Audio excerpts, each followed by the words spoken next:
Okay, now let's look at the least common multiple. The least common multiple of a group of numbers is the smallest natural number that is a multiple of all the numbers in the group. Said a better way, I believe, is that the LCM is the smallest number that all members of the group can go into.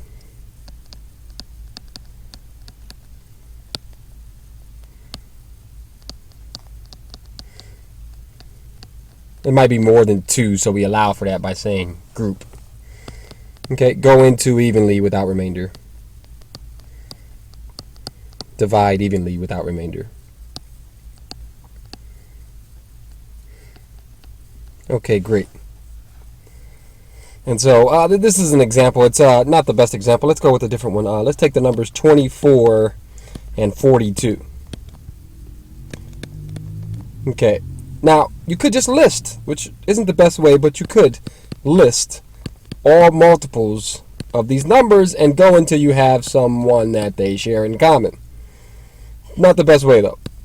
Here are the multiples of 24. 24, 48, 72, 96.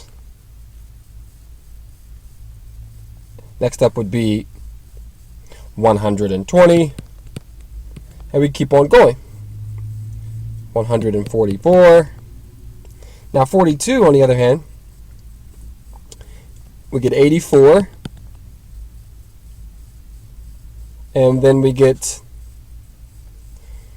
120. What's that? 6. 42 times 3. 126. Another 42 on top of that would be 168. Another 24 on top of this would be 100. I'll just do this to show you the ridiculousness of this method. We need a better method. 24 on top of this would be 100. Hey, and 68. There we go.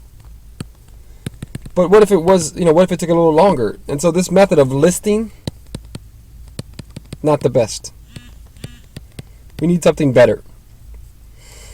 And we'll do the prime factorization method like we did for GCF. So it starts by you finding the prime factorization of each number. Well, let's go back to our example of 24 and 42. 24 is 6 times 4, which is 3 times 2, and 2 times 2. So it's 2 cubed times 3. 42 is 6 times 7, which is 3 times 2, and it's times 7. So it's 2 times 3 times 7.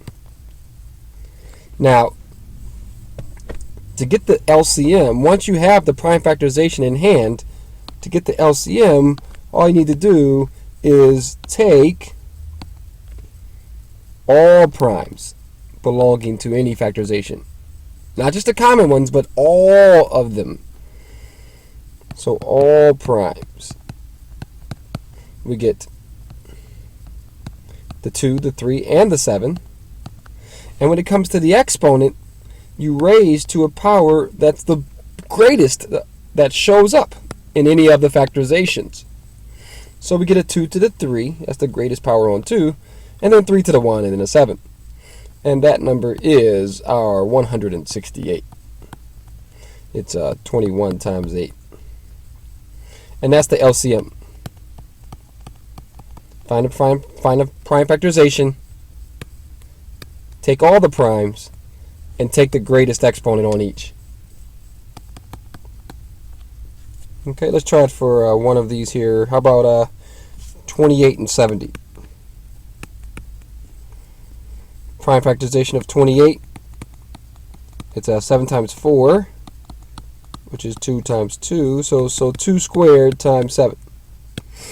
70 is 7 times 10, which is 2 times 5. So it's 2 times 5 times 7. Therefore, to get the LCM between these, we take the 2, we take the 5, we take the 7. And then the highest exponent on 2 is a 2, and the highest exponent on 5 is a 1, and a 7 is a 1. So we end up with 140, I believe, when we multiply that out. We take the product of these things. So the LCM between these two numbers would be 140. It doesn't have to work only for 2 numbers. It can work for 3 numbers. The next example is 24, 36, and 48. 24, 36, and 48.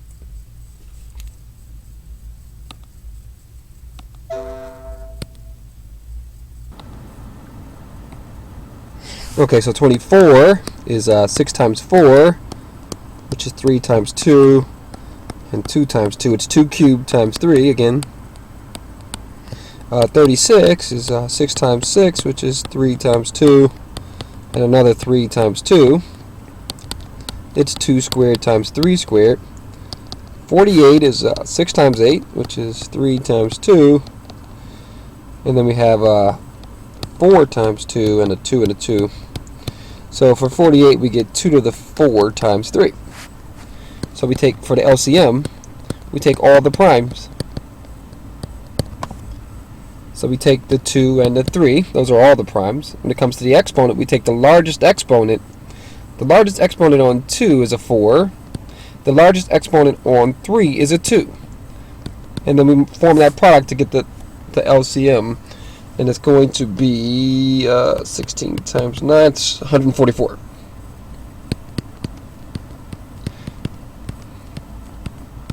So the LCM between these 3 numbers is 144. And it's just better than listing method, because I could pick an example where you'd be listing for a long time before you found the common factors. The common multiple, sorry. There's another method, which is the dividing by prime factors method, just like we did for GCF. We start by writing the numbers in a row. In this example, we have 35 and 56. We divide each of the numbers by a common prime factor. So between 35 and 56, they share a 7. Divide out by 7, we get a 5 and an 8. We continue to do this until no primes will divide any of these quotients. The 5 and the 8, no prime will divide these guys.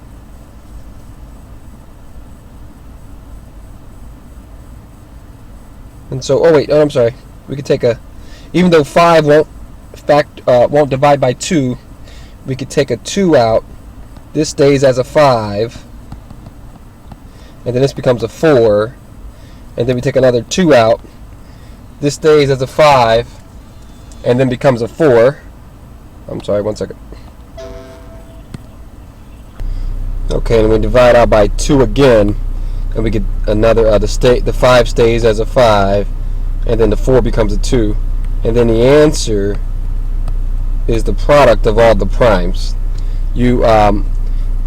When no prime will divide all the quotients, but a prime will divide some of them, be it even 1, then divide where possible and bring any non-divisible quotients down. That's when I say stays. That's what I mean by that. And then you continue until no prime will divide any of the 2 quotients. By that time you have all primes left, and you take 7, 2, 2, 5, 2, and then that's going to be 280. That would be the LCM between 35 and 56.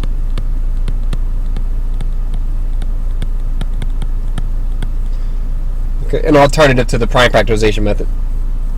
Let's try it again for this next one here. 48, 54, and 60. Let's try that out.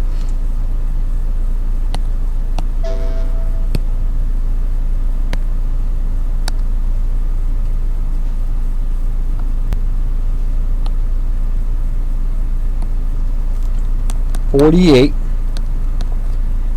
54, and 60. So we take a prime, talk about just primes. primes that can go into these. So 2 can go into these. We get 24. We get 27.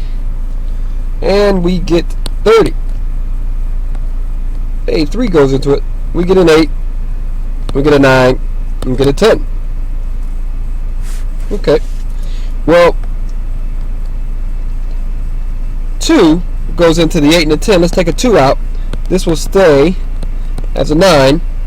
This becomes a 4. And this becomes a 5. Okay, so this is going to stay. I'm sorry. In the next level, we take out either a 2 or a 3. Let's say we take out a 2. This will stay as a 9, and this will stay as a 5, and then this guy becomes a 2. And now we take out a 3. I think we'll be done at that point. This will stay as a 2. This becomes a 3, and this will stay as a 5. So the final answer would be the product of all of these primes. 2 and 3 and 2 and 2 and 3 and 2 and 3 and 5. If I copied it down correctly. 1, 2, 3, 4 2s. 1, 2, 3, 3 3s and a 5. Yes. Okay, great. So we have a 6 and 4, a 6 and 15, 36 and 60 is the LCM between these. That's our 2160. The LCM between 48, 54, and 60 doesn't occur till you get to 2160, where the listing method would have been terrible for this. And prime factorization would have worked as well. This is an alternative to prime factorization. Continue to divide by primes. Divide by primes only. Divide by primes until you have only primes left, basically. And when something doesn't divide, that's okay. Just keep that number. All right, great.